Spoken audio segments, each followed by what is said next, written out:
మనకు ఆల్రెడీ తెలుసు. ఎస్, ఏం తెలుసు అంటే సింపుల్గా చూడండి.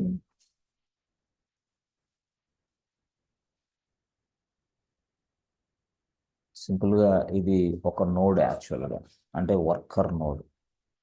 So worker node we can also called as a సర్వరే, అది అంతే. అది లైనెక్స్ సర్వర్, లైనెక్స్ మిషన్ అది, రైట్. దీనికి ఐపీ అడ్రస్ ఉంటుందా? దీనికి ఐపీ అడ్రస్ ఉంటుంది 1.2.3.4. This is an server IP address or worker node IP address. ఇది 1.2.3.4 అనేది వర్కర్ నోడ్ ఐపీ అడ్రస్. అయితే ఈ వర్కర్ నోడ్లో మనకి డిఫరెంట్ పార్ట్స్ ఉంటాయి. పాడ్ లోపల కంటైనరేగా, పాడ్ లోపల కంటైనరే, బట్ పాడ్ అని మనం పిలుస్తాం. Inside a pod we have a container. So this is what అంటే this is web application, web pod, front end pod, also called as a back end pod, back end. The front end code is available in this place and back end code is available in this place. This is a back end pod. This is what DB pod, DB pod. Yes. అంటే there are 3 parts. ఇంటర్నల్గా మనకి ఏంది, కంటైనర్సే. రియల్గా లోపల ఇంటర్నల్గా కంటైనర్సే, కంటైనర్స్లోనే ఇదంతా జరుగుతూ ఉంది. అయితే ఇక్కడ మీరు చూస్తే each pod is having their own IP address. అంటే ఇక్కడ లెట్సే 1.2.35, 1.2.36, 1.2.37, ఇట్లా ఈ మాదిరిగా. అంటే జస్ట్ ఫర్ యువర్ అండర్స్టాండింగ్ నేను అదంతా రాస్తున్నా అంతే. సో ఈ మాదిరిగా each pod is having their own IP address. Okay. So pod లోపలికి ప్రవేశించాలన్నా కూడా మీకు సింపుల్గా ఈ ఐపీ అడ్రస్ తోటి చేయొచ్చు, రైట్. అయితే వెబ్ పాడ్ ఆల్వేస్ అంటే ఏదైనా ఒక request, the request might be HTTP request or HTTPS request. That is what URL మీరు ఇస్తున్నప్పుడు, డైరెక్ట్గా యూఆర్ఎల్ మీరు ఇస్తున్నప్పుడు మీరంటే ఎవరు, ఎండ్ యూజర్. ఎండ్ యూజర్ అంటే ఎవరైతే అప్లికేషన్ యూజ్ చేస్తున్నారో వాళ్ళు రిక్వెస్ట్ ఇచ్చినప్పుడు అది యూఆర్ఎల్ఏ, కానీ అది హెచ్టిటిపి రిక్వెస్ట్ అయి ఉండొచ్చు, ఎస్ రిక్వెస్ట్ అయి ఉండొచ్చు. Yes means what, security, full security. Okay. So ఈ మాదిరిగా ఇలా ఇలా ఇలా ఇలా ఇలా వస్తుంది. సార్ రావడానికి వర్కర్ నోడ్కి గేట్ ఉండాలి కదా, ఆ గేట్ ఉండాలి. దట్ మీన్స్ వాట్, పోర్ట్, అంతే కదా. మెయిన్ గేట్ ఓపెన్ అయి ఉండాలి. రిక్వెస్ట్ రావాలంటే మెయిన్ గేట్ ఓపెన్లో ఉండాలి. అసలు అదంతా పక్కన పెడితే సార్ రిక్వెస్ట్ రావడానికి ఈ ఐపీ అడ్రస్ అవసరం లేదా? ఎస్ ఐపీ అడ్రస్ కూడా మొత్తం సేమ్ లింక్. సో ఈ వర్కర్ నోడ్ ఐపీ అడ్రస్ తర్వాత ఏదైతే యూఆర్ఎల్ ఉందో దాన్ని మ్యాచింగ్ చేస్తాం, మనకు చెప్పాము ఆల్రెడీ. అంటే ఇప్పుడు సపోజ్ www.facebook.com ఉందనుకోండి, ఆ facebook.com ఎదురుగా 1.2.3.4 లింక్ చేస్తాం. దీన్నే మనం రౌట్ 53లో చేస్తాం. రౌట్ 53 AWSలో వస్తుంది.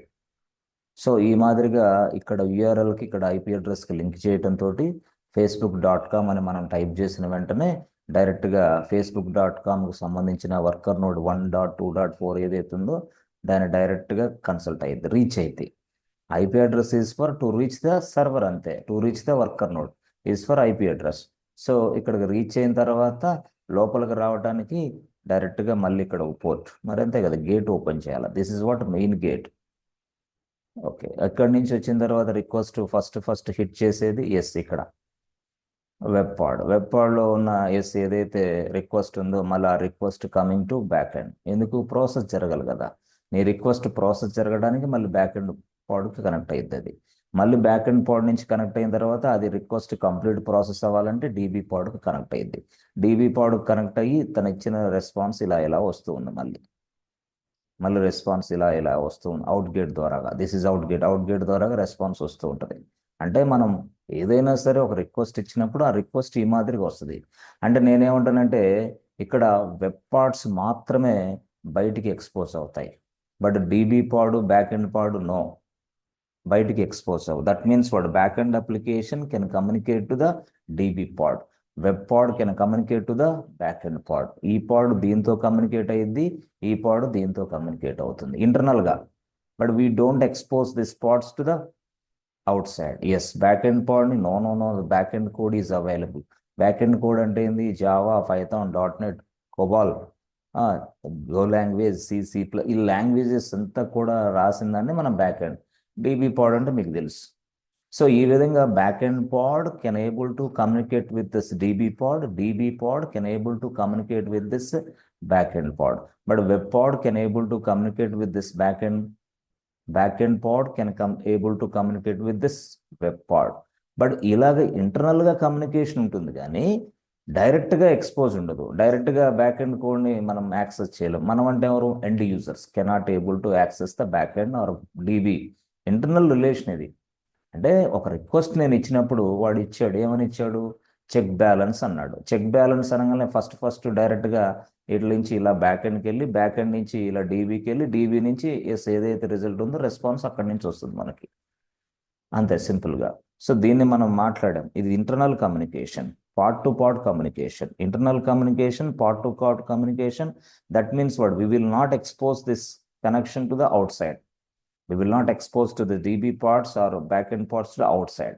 సో ఇంటర్నల్ కమ్యూనికేషన్ జరగటానికి మనం సర్వీస్ అనే కాంపోనెంట్ వాడాం. సర్వీస్, SERVIS, సర్వీస్ అనేది వాడాం.